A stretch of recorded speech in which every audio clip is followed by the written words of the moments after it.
کفر کے ایوان میں نبوت کا چراغ، ظلمت کے درمیان نور خدا کا آغاز کیسے ہوتا ہے، آئیں سنتے ہیں۔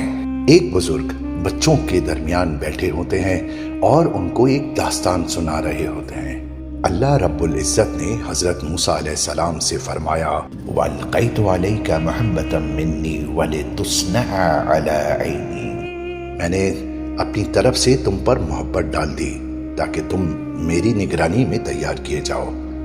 یہ آیت صرف الفاظ نہیں، یہ رب کا وہ کلام ہے جس میں محبت، تحفظ اور عظمت چھپی ہوئی ہے۔ مصر میں ظلم کا اندھیرا چھایا ہوا تھا۔ فرعون کا حکم تھا ہر پیدا ہونے والے بنی اسرائیل کا بیٹا قتل کر دیا جائے۔ بے رحم سپاہی گھروں پر چھاپا مار رہے تھے۔ اسی خوف کے عالم میں ایک ماں نے اپنے دل کے ٹکڑے کو صندوق میں رکھ کر دریا میں ڈال دیا۔ وہ ماں کوئی عام عورت نہیں تھی، وہ حضرت موسیٰ علیہ السلام کی ماں تھی۔ رب نے ان کے دل کو تسلی دی، وحی نازل کی، ہم تیرا بچہ لوٹائیں گے اور اسے رسول بنائیں گے۔ صندوق دریا میں بہتا ہوا فرعون کے محل تک پہنچا۔ فرعون کی بیوی آسیہ نے جب اس بچے کو دیکھا تو محبت کا سیلاب اس کے دل میں امنڈ آیا۔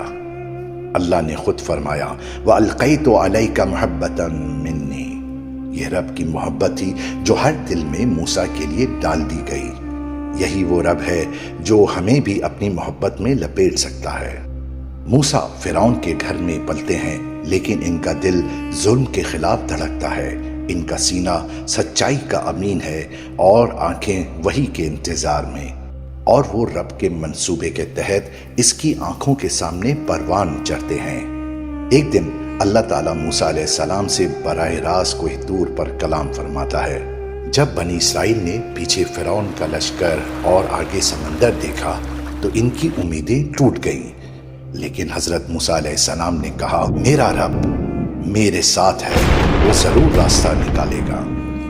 جیسے ہی حضرت موسیٰ علیہ السلام نے عصا مارا، اللہ نے دریا کو حکم دیا راستہ دو میرے محبوب کے لیے۔ پانی دیوار بن گئی، زمین خشک ہو گئی اور اللہ کا وعدہ سچا نکلا۔ اللہ نے اپنی محبت سے جسے پالا اسے اپنے دشمن کے مقابل عزت و نصرت عطا کی۔ یہ واقعہ ہمیں سکھاتا ہے جب اللہ کسی کو اپنی محبت اور نگرانی میں لے لے تو دنیا کی کوئی طاقت اسے روک نہیں سکتی۔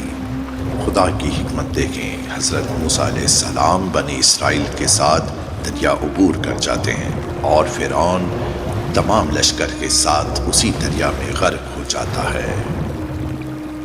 یہ چھوٹی سی داستان جو کہ قرآن کی اس آیت سے مربوط ہے، یہ بالخصوص ان لوگوں کے لیے ہے جن کے دل میں وسوسے، پریشانی اور مایوسی جگہ کر لیتی ہے۔